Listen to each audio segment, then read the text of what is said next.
5,000 elite Roman soldiers, formed by Julius Caesar himself in 58 BC, conquering across vast continents. Yet the Roman Ninth Legion mystery remains one of the darkest unsolved enigmas of classical military history. In the year 108 AD, they built a massive stone fortress in Eboracum. Then, not a single officer's name, not one funerary inscription, and absolutely zero bodies were discovered in Britain. How does an entire invincible legion just vanish into thick mist, leaving Rome desperately covering its tracks? The truth is buried deep. We must strip away centuries of myth to find Rome's lost soldiers. Legio IX Hispana was not just another unit. They were battle-hardened veterans of the most brutal campaigns. In 61 AD, Queen Boudicca's massive army ambushed and slaughtered 2,000 infantrymen of the 9th Legion. Usually, Rome disbanded severely defeated units, yet the 9th survived, rebuilt, and marched further north into Caledonia. Roman historian Tacitus recorded their final known battle in Britain, a terrifying night ambush in 83 AD. They miraculously survived the brutal Scottish highlands, marching back south to their stone stronghold in Eboracum, completely intact. By 108 AD, they were not a struggling remnant. They were the undisputed iron fist of Roman Britannia. Official military records, imperial supply chains, and extensive architectural projects confirmed their overwhelming dominance in the region. They had existed for over 165 years. Their legacy was permanently etched in solid stone. They were at the absolute peak of their power, but this is where the story stops making sense. By 122 AD, Legio VI Victrix suddenly arrived, taking over the exact same massive base in Eboracum. This creates a chilling gap of 14 years of absolute silence before the new legion finally arrived.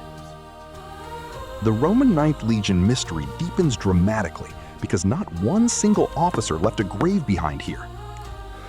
This undeniable archaeological evidence strongly points to an organized military withdrawal rather than a chaotic local massacre. Popular culture heavily insists they were completely annihilated by painted tribes in the misty mountains of Scotland. The famous novel The Eagle of the Ninth perfectly cemented this romantic legend into our collective imagination. However, the real bronze eagle discovered in Silchester actually belonged to the 2nd Legion, not the 9th.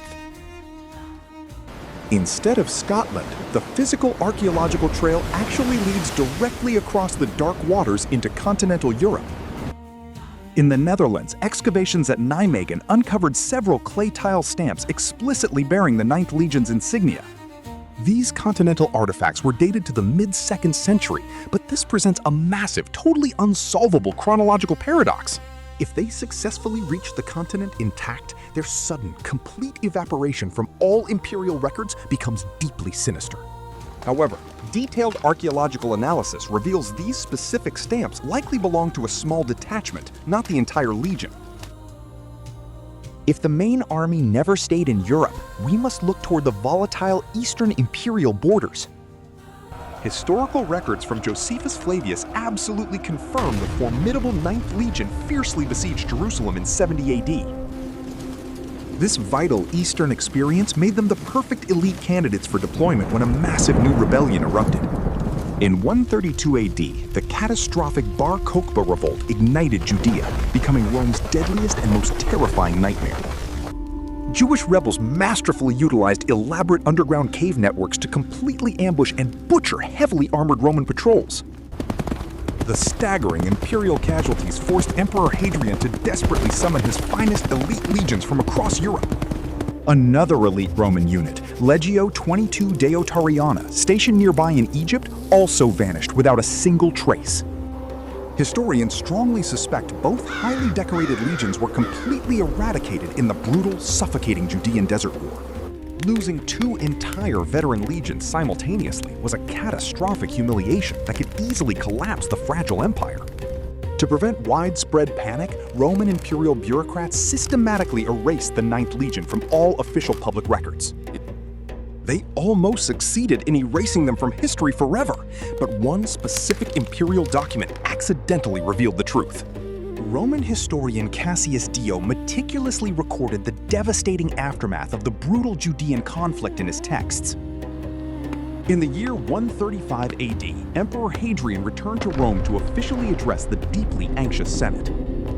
Traditionally, every imperial dispatch to the Roman Senate always began with one highly specific, unbreakable formal greeting.